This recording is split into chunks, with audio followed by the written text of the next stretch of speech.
பெரிய லெவல்ல சக்சஸ் ஆயிட்டு அவார்டு வாங்குறதுக்காக ஸ்டேஜ்ல ஏறி பேசுறப்போ தான் பட்ட கஷ்டத்தையும் அவமானத்தையும் மட்டும் தான் பேசுவாங்க.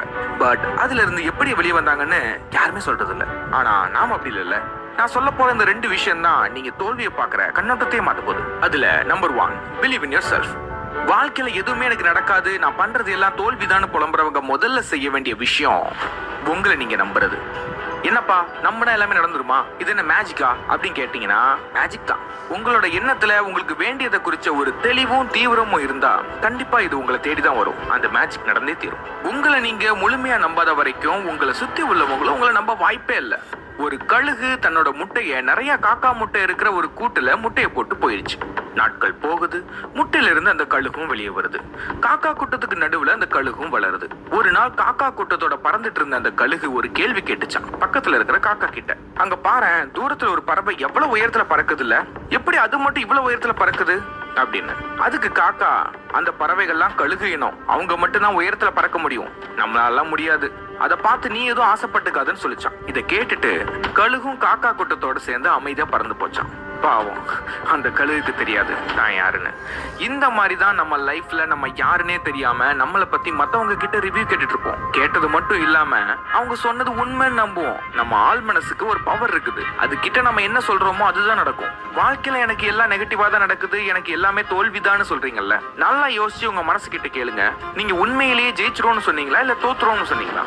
நான் கூட முன்னாடி என் வாழ்க்கையில ஏதாவது நல்லதா நடந்தா நமக்கு எப்படி இப்படிலாம் நடக்கும், நமக்கு இப்படி நடக்க வாய்ப்பே இல்லைன்னு தான் சொல்லுவேன். ஏன்னா நான் தோல்விதான் அடைவேன்னு எனக்கு நம்பிக்கை. நீங்க எடுக்க போற முயற்சிக்கு முன்னாடி உங்களை நீங்க முழுமையா நம்பணும். கண்டிப்பா நீங்க ஜெயிப்பீங்கன்னு உங்க ஆள் மனசு கிட்ட சொல்லுங்க. எல்லா தோல்வியும் வெற்றியா மாறும். தூக்கி எறிஞ்சிட்டு போயிட்டே இருங்க. Number 2, learn from failures.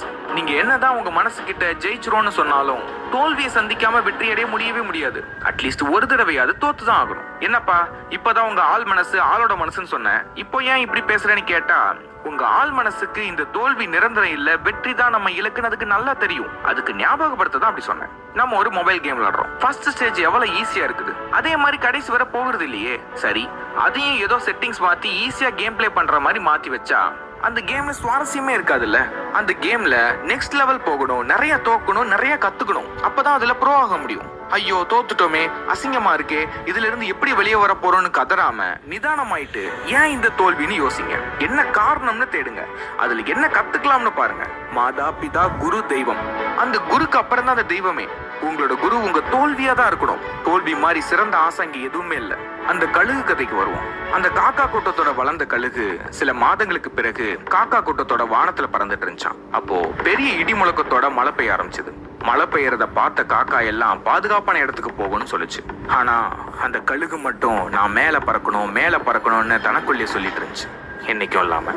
அப்போ பக்கத்துல இருந்த காக்கா, என்ன வளர்ற, நம்ம சீக்கிரம் நம்மளோட இடத்துக்கு போகணும், உன் வாயை மூடுன்னு சொன்னதும் அந்த கழுகு தன்னோட ரெக்கையை அடிச்சு மேல பறக்க ஆரம்பிச்சுதான். இவன் சொல்றதெல்லாம் கேட்க மாட்டேன், என்னால மேகத்துக்கு மேலே பறக்க முடியும்னு சொல்லிட்டு போயிட்டு இருக்கும்போது திடீர்னு ஒரு இடி பெருசா மரத்துல விழுந்து அந்த சத்தமும் வெளிச்சமும் தாங்க முடியாம நில குழஞ்சு ஒரு மரத்துல தொப்புன்னு விழுந்துச்சான் அந்த கழுகு. அதை பார்த்த காக்கா கூட்டம் சிரிச்சு கிண்டல் பண்ணிச்சான். ஆனா அந்த கழுகு இந்த காக்கா கூட்டம் பேசுறதெல்லாம் காதுல வாங்காம கண்ணை முழிச்சு என்னால முடியும்னு நம்பி மறுபடியும் ரெக்கைய பலமா அடிச்சு பறக்க ஆரம்பிச்சுதான். ஏன்னா அது வளர்ந்தது வேணா காக்கா கூட்டத்தோட இருக்கலாம், ஆனா அது உண்மையிலே கழுகு.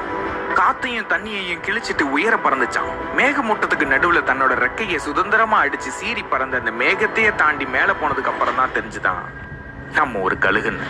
அந்த கழுகு மாதிரி உங்களை நீங்க முழுசா நம்புங்க. எத்தனை நாள் தான் அடுத்தவங்க கிட்ட உங்களை பத்தி ரிவ்யூ கேட்டுட்டே இருப்பீங்க? தோல்வியை உடைச்சி எரிஞ்சிட்டு சீறி பாயும் கழுகு மாதிரி உயர உயர வானத்துல பறந்து போங்க. அந்த காக்கா கூட்டத்துக்கு தெரியாது கழுகோட வீரியம் என்னன்னு.